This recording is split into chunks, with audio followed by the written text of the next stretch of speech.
Hey everybody, let's do this. Right, so today we're going to be doing officially the dumbest thing I've ever done on this YouTube channel so far. We're going to be using a big ass air conditioner to cool a water-cooled AMD FX for why? Well, to see how far we can overclock it just for fun. Just so you're aware, this is a completely original idea that you definitely haven't seen anywhere else on YouTube. Used an AC unit exactly like this one, not this exact one, but exactly like this one, and gotten it blowing cold air at the radiator, all plumbed into it, and got it to sub-ambient. But I digress. Okay, so if you didn't see the last video, go and check that one out, where we ran this same little setup on my test bench, and we managed to get it to 4.9 gigahertz stably just using the water cooler that's in here, which is a Thermaltake Big Water 3.0 240ml cooler. Main difference this time is I've taken it off the test bench and put it into this old GameMax case, which I've been practicing some vinyl wrapping and painting on. It's got a nice big hole in the front panel so that we can direct all the air from here through here by using a custom made vent, which we'll sort out fairly soon. Other differences, because of the sheer amount of air pressure that thing gives off, I've removed the fans from the radiator because it's highly likely to just break the fans. I can seal up this case, and hopefully the air from the air conditioner will also help keep the VRMs cool. And final difference is I've since last time upgraded to some 1866 MHz DDR3 instead of the 1600 MHz DDR3, which hopefully should give me a little bit more wiggle room to play with the clock speeds. So first thing to do is get this thing hooked up to this thing and then hook it up to a screen, and yeah, let's do this.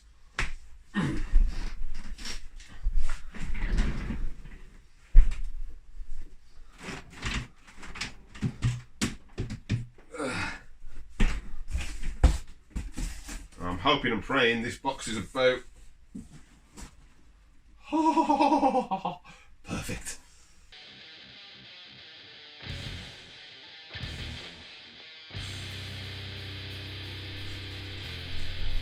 In case you're wondering, this is a completely, totally professional way of doing this sort of thing.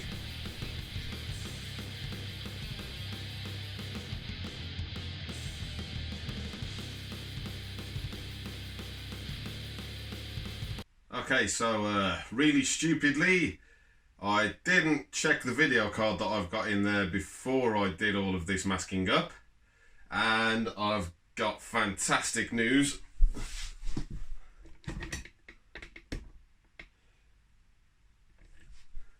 No signal! Yay!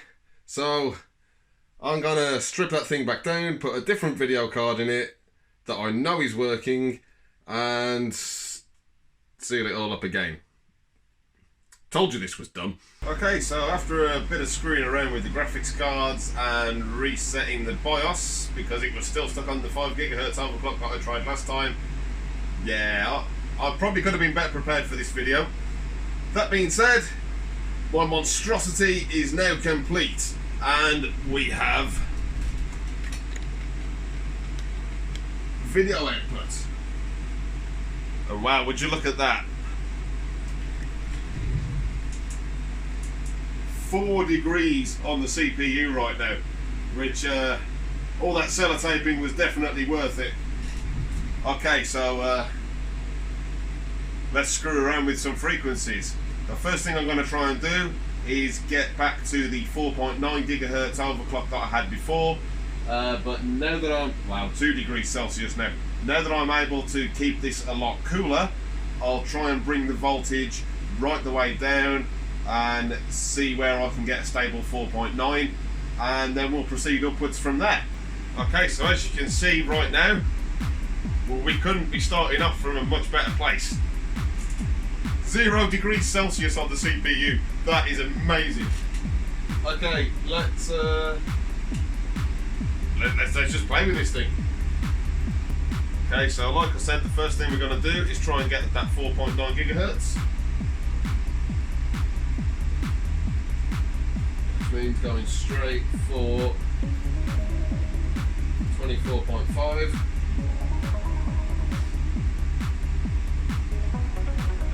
Let's increase that DRAM voltage again just a little bit. Where were we at the start with? 1.48. So let's go with 1.53, extra 50 microvolts. And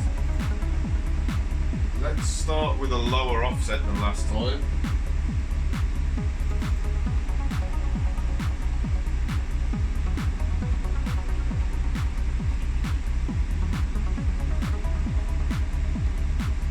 .25 volts. That's lower than where we started before. Let's go for 0.3. Let's give that a go. And at current, I'm not going to enable the XMP profile on the memory because I'm probably going to play with the base frequency later. So we'll see how this goes.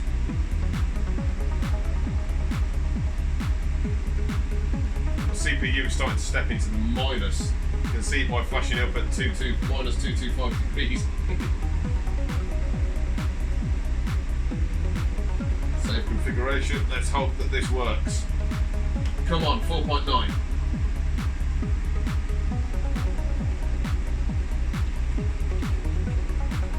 I think we're going to need to up that voltage a little bit.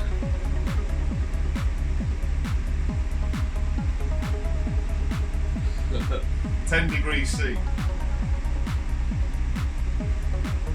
Even the motherboard's feeling a little bit chilly. Yeah, let's go slightly higher.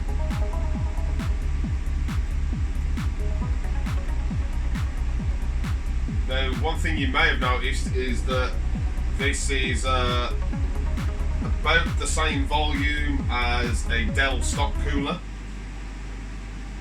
Maybe just a tad louder, but it's totally livable with. I mean, you could live with this all day. I don't see why not. Yeah.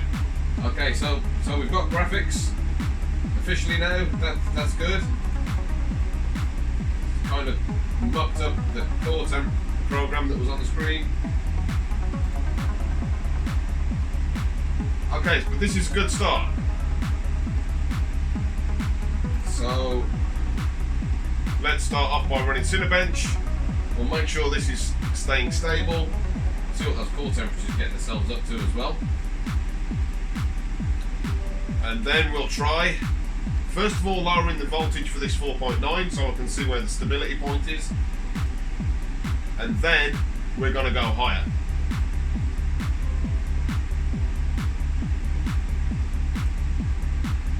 So you can see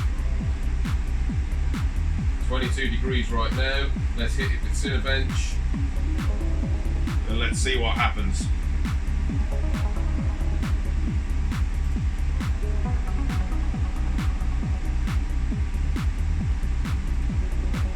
By the way, I'm not running an SSD on here, wondering why it's so slow. It's probably not helping. I think that may have failed.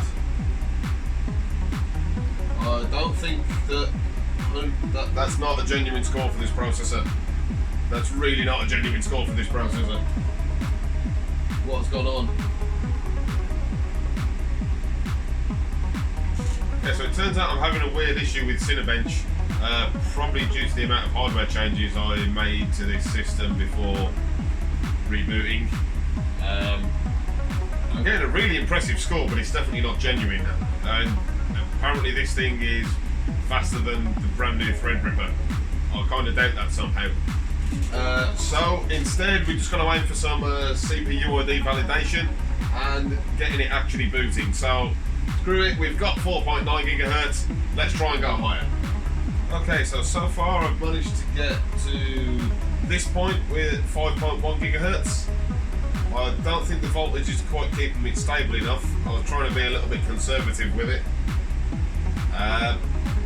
It's further than I got before, but Explorer isn't loading properly, so I think it's time to restart this again. We'll try and hit that 5.1, but with a slightly increased voltage. So it seems that over 5 gigahertz is definitely achievable. We're booted currently into the BIOS at least at 5.1, and we're only hitting 21 degrees C. Last time I hit and topped out at 79.9 degrees C at 5 gigahertz. So I've definitely got the thermal headroom to go higher.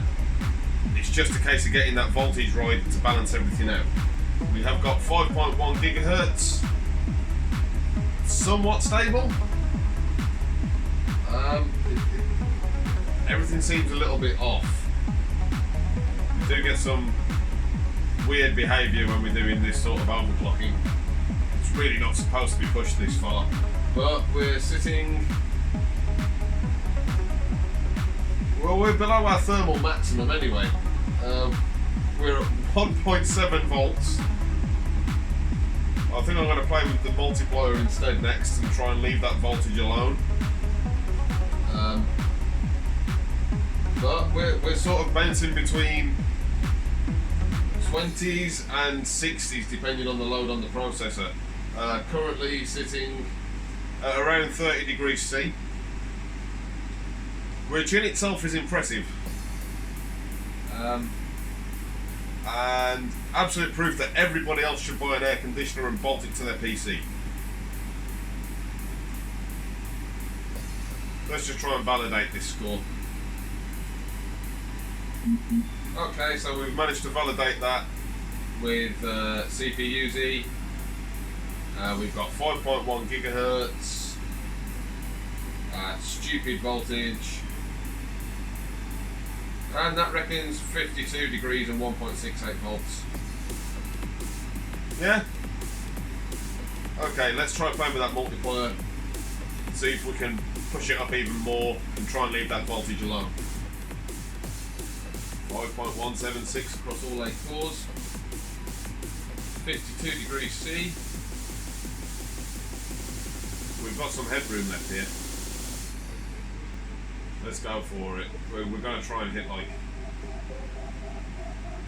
I don't know, something higher. I've got to make it worth doing all that sellotaping and dragging my air conditioner out of storage. Barely 300 megahertz increase at the moment. It doesn't feel that worth it. We've got to go further. But surely we can get 5.5 out of it. It's not quite LN2 overclocking, sure, but come on, we can do something here. 26.5 multiplier. I'm going to leave the voltage alone. I don't really want to push it much further. This has been taking 1.7 for quite a while now. We're well under the thermal limit. The processor can probably handle it. Okay, this is going to be just under 5.4. If it works. Fingers crossed.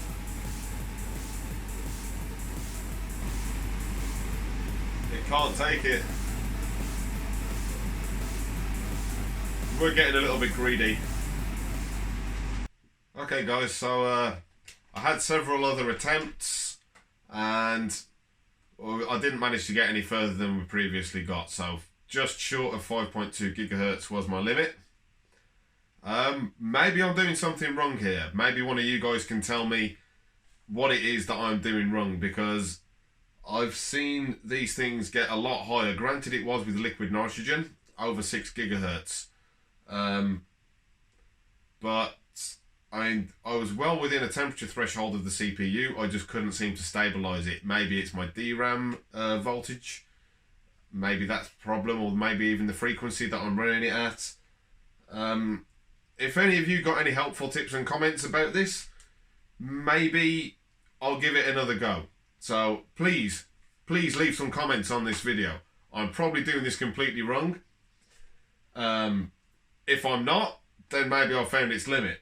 if I am, we'll give this another go with some of your suggestions on how to stabilise this, and we'll see just how far we can push it, because I also want to try out this same method on my 1700X, because with the setup that I've currently got, as the same as most people that have got a 1700X, I've got a plateau of around 4 gigahertz is the only stable one I can get for gaming.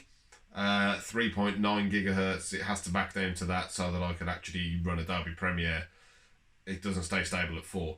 So I kind of wanted to use this same method with the air conditioner, pushing it through into my main rig and see what I can get out of that 1700X. I'm a little bit more certain of how I can do it with the 1700X. This is only my second time really playing with the AMD FX setup. So the voltage I think might be too high. Who knows? You guys know. You guys have got an answer for me? Let me know. We're going to try this thing all over again. But for now, we got a valid score at just under 5.2 gigahertz, which is nearly 300 megahertz higher than we got without the air conditioner. We were only around 50 degrees Celsius, which is pretty impressive. So we've still got 30 degrees of headroom. Let's see what we can do. Leave a comment, like and subscribe. Until next time, see you later.